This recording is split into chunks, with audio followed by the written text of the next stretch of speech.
All right, my lovely Hammers fans, it's Nick from Claret and Booze. Oh, do you know what? We just won, but do you know what the best thing is? The season's over. It's done. Finished. I think we finished 14th in the end because Wolves lost, so and Tottenham got beat 4-1. So, yeah, fine. Good way to finish the season on the final day. Two very evenly matched teams, but we had the quality in areas that they didn't have quality, which was a difference. Good to see Fabianski in goal as well. Going to talk about some other stuff today as well, so I'm going to try and not make this one a moanathon, all right? I'll save that. I probably will start moaning, but we'll see how it goes. I'll try my best to be positive, because what I want to do is I want to say goodbye to a few of our players in a bit. But before we do, I'll talk about the game. Now, if you're new to this channel, please subscribe, and don't forget, drop a like on the video. I am, anyone that watched the video yesterday, thank you so much for all the kind comments and text messages, phone calls, and all that sort of stuff. Things like that remind me why I do this, it actually does. And when life does give you lemons, you can make lemonade, or, even better, just go and get a crate of beers. I feel great. I am pissed, though. So there'll be no show tonight. Maybe tomorrow. Okay, so starting lineups. Good to see Scholes in at left back. He's gone with a three at the back again. Don't know why. Mavropanos is back in. I'm not going to go through it all because I mess it up. But we had Jedwood in midfield with Alvarez, surprisingly. No Guido. With Fulkrug and Bowen up top. And you had Paqueta and Caduce on the bench, which is funny. But, yeah, first half, I think they played the better football. They had sort of better chances.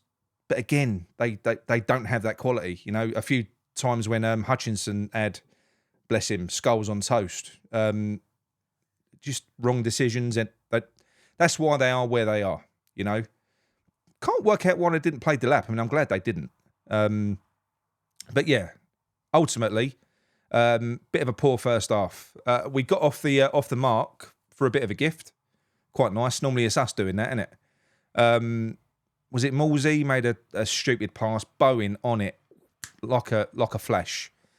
Feeds it into James Ward-Prowse, who buries it. Good goal. First goal since he's been back. He played all right. It's Ipswich. He's found his level. No, he done all right today, and he scored a good goal. 1-0. Second half, no changes. I'm going to go through this pretty quick because I've got other stuff I want to talk about, all right? So, second half, no changes initially, I don't think. And then they get an equaliser. It's the one thing that annoyed me. Fabianski pings the ball out to Fulkrug. Fulkrug miscontrols it. All right, it wasn't the easiest ball in the world to control. But if you miscontrol it, chase back? Nothing. Didn't even chase back. And it was within range for him, even him. I know he's not the quickest. Absolutely fuck all. No effort at all. And they just sort of wandered through. Tadebo got mugged. Good finish. 1-1. But then straight up the other end, Bowen got his assist for Prowse. Does his usual. Inside, onto his left. Bang. What another beautiful goal. I've changed him. He should be in the fucking England team. Tuchel, you're a dick. He should be. But that's the difference. Players like that. And then Caduce comes on. Caduce scores a goal. We win 3-1. Fabianski, good performance. Made a couple of good saves as well. I'm not going to go through it blow by blow. But, yeah, it was a bit of a slow game. It was all right. Both teams kind of play similar, although they play more of an attacking possession-based game. Our version of possession is in our own third a lot of the time, whereas they, not so much. They're attacking. And this is my worry going into next season. This is the only negative I'm going to give you, because we're going to say goodbye to a lot of players, which I'm going to do next. Maybe not Bowen. All right, maybe not Bowen. I'm not going to say goodbye to Bowen because he might be staying. The odds are he's got to be the last person that we sell. But that's the difference between us and Ipswich, is what I'm trying to say. So, players like Paqueta, Caduce, players like that, and I ain't talking about against Ipswich, but that's the difference. If you gave Ipswich, Paqueta and Bowen, they wouldn't be in 17th. They just wouldn't. So it's a worry going into next season, because I do think that the teams that have come up are going to be better. We haven't seen anything from Potter at all, have we? We really have not. It's been terrible. So we're genuinely going into the unknown, both with a new squad. We don't know who we're going to be getting. We've been linked with about 200 players already. Yeah, we just don't know. It will take a miracle for it to go well, because even if we get the recruitment bang on, generally, squads need time to bed in. They do.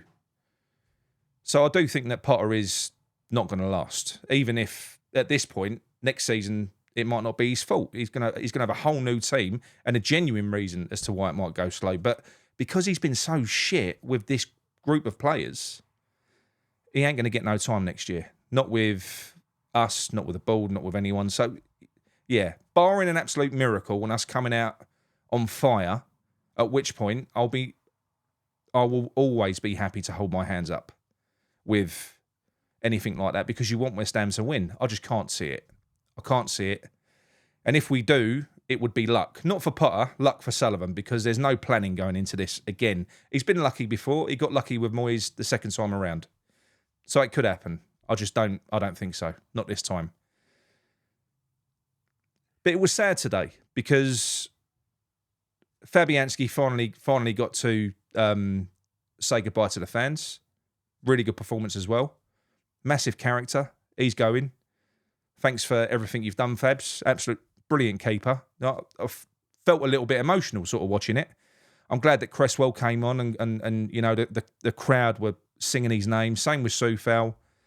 Three big characters there. The one I feel probably a little bit guilty about is more Soufal, because I've always loved him, but maybe not appreciated him as much as what I probably should have, with as far as he's concerned. Because unlike with Soucek, who was occupied midfield at times when he's been terrible, and we've had like Fornells and Lanzini on the bench, he's been keeping other players out. Soufal's never done that. He's been our right back. You know, there's not been any competition for him, so he's been brilliant. When you think about £5 million spent for him, it's amazing. And I suppose when you look at Soucek and Soufal, the combined cost, that's like half a Kilman. It's mad. So those three in particular, thank you so much for your service. Been brilliant. And with regards to your videos that you've done and everything else, I think most of us watching that, you know, you can see the connection that they've got with the fans. I do worry about whether we're going to ever get that sort of thing again. We'll have to wait and see. But there's other players as well. I'm not going to mention some, not going to be horrible, but players like Danny Ings, no. There's one gripe that I've got before I go any further, and that's with Emerson. Why hasn't Emerson, we know he's going, why hasn't he been given a chance to say goodbye? Because don't forget, the Conference League final, he was our best player. He was absolutely our best player in that game. He was fantastic. Integral to us winning that. So why hasn't Emerson been given a chance to say goodbye? We know he's not going to be here. So I find that a little bit sad. Antonio, he's going to go as well. Look, whether you like him or not, I love him, Antonio. He's another big character, going to be missed. Paqueta, we're going to find out what's going to happen with him. Either he's going to get found guilty and banned, or he's going to go. He's going to get sold. As we can see, surplus to requirements. Alvarez is a shadow of the player that he was when he came in. We've ruined him. I don't think it's him being down in tools. I feel like the geezer looks lost. He looks angry. He looks unhappy. Emotional bloke. I think he needs to go. And that's sad, because he's so much better than the player that we're seeing now. I've said this. You bring the levels of players down in this sort of environment. There's some that you just can't break their spirit. People like Bowen, who no matter what situation you put him in, he just keeps on going. But he's different, Bowen. You know, he's fucking brilliant. And I was glad to see Kudus score today as well. That's another one he's going to be going. Again, thank you, Kudus. Thank you, Paqueta. Thank you to all these players. I've enjoyed watching them all at different periods. They've brought an awful lot to us. And I think we're going to struggle to attract that level of player again for an awful long time. We got those players off the back of being in Europe as well. So that's not even down to the likes of Potter or whoever else we bring in not being able to attract him. I just think that's where we are as a club at the minute. I mean, I would desperately try and keep hold of as many of these players as I could for at least one more season. But I don't think we're going to do that, which is mad to me. I think it's suicide because, like I've said, they are the difference makers. They are the players that Ipswich haven't got. They haven't got a Bowen doing what Bowen did today. Just haven't got it. So I'm happy for them. For any player that's kind of come through, like even Danny Ings, you know, Geezer always looks happy, doesn't he? Mind you, I would be doing fuck all 90 grand a week. Yeah, I'm worried going into next year, and it's sad. Should be exciting as well, but I'm not that excited. Maybe that will build.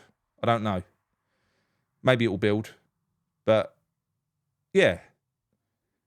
Really good for the fans that travelled down there today to get the chance to say goodbye to those players as well and have a great day. Well done to Ipswich as well. I think they tried to play football the right way. I just think it's really difficult now when you do get promoted to make that transition. Don't forget they had back-to-back promotions, didn't they? So they'll be back. They did well. Leyton Orient, unlucky today as well. Really unlucky. My granddad's team, whoever I support, they fucking lose invariably. Apart from today, West Ham won, but you know, important games. So it was sad to see Leyton Orient lose, but I'm sure they'll be back. They're an example of a club that have been through hell with their manager. Go look at the story online. They had an absolutely fucking awful owner, awful, and they protested, got him out, and got their club back. So it can be done. It's amazing what can happen when fans do band together. And finally, to close this out, because I'm drunk and I'm probably rambling, all right? Thank you, everyone on YouTube that followed me through thick and thin, because it's been a tough year on YouTube for me personally. You know, I've had the stuff everyone knows, the stuff with my brother, but that's all like kind of done now. Gary's doing really well with his channel.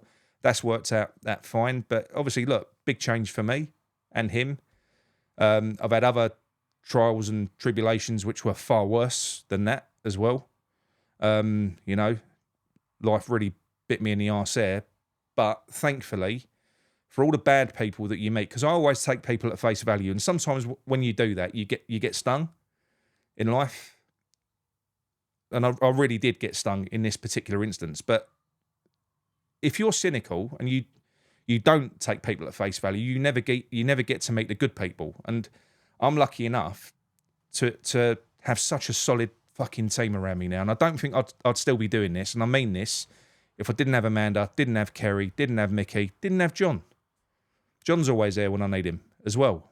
Never on screen, but always there when I need him.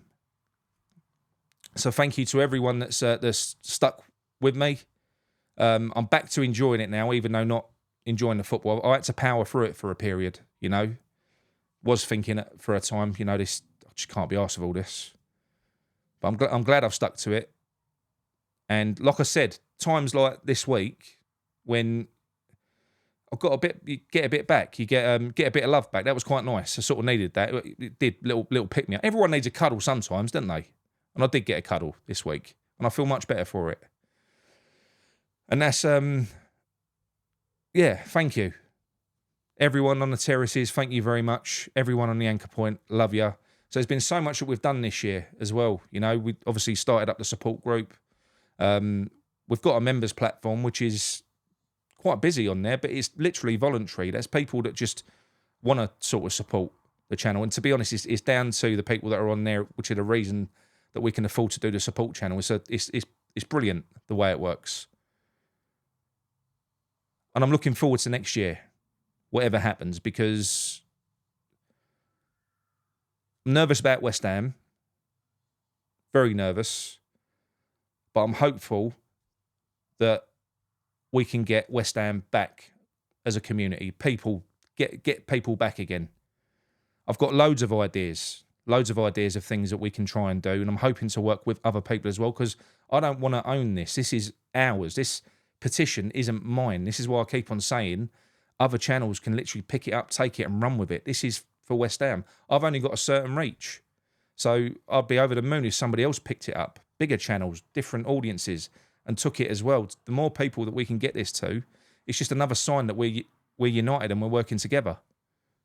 And like I said to you, that is only the start. I'll go into it in more detail when we get there. And I think we will. We are going to get there. I think we're up to about 3,500 people now, which is a lot. You put 3,500 people in a stand.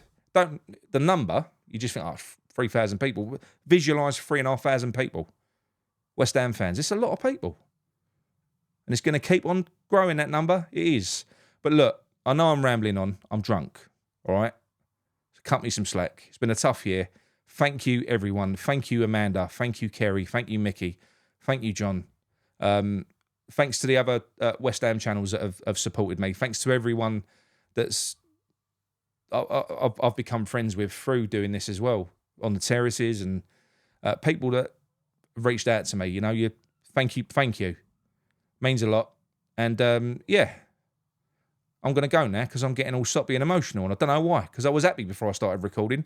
But West Ham won, 3-1. Thanks to all the players that do leave, all of you, you know. Even Full Krug, you lazy fucker who didn't run back today. Even you. We enjoyed your... the best thing he's done was that post-match interview, though, wasn't it? Let's be fair. But even that, we enjoyed it. So thanks for the entertainment. Yeah. We're going into the unknown next year. And Claret and Booze are going to be there every step of the way. Thank you so much. I'm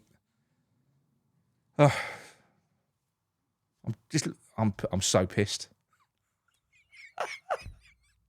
Right, I'm going to go because I probably could have done this in about 10 minutes, but it's taken me 17 minutes. And yeah, fuck it. Love you all. Thank you. Speak to you soon. And we'll probably be back tomorrow with Mickey, so Mickey can say goodbye and you can say goodbye to us on a live show. Yeah. We'll try and keep it upbeat now as well. Everyone knows how we feel and this sort of stuff, and I'm going to keep on banging that drum. But at the same time, it should be positive what we're doing as a fan base in taking this back. It don't all have to be anger and doom and gloom. You know, we can do it differently. And yeah. Right, I'm going to go. Speak to you soon. This could be my worst video ever. But it is the end of the season. Fuck it. Come on, you irons.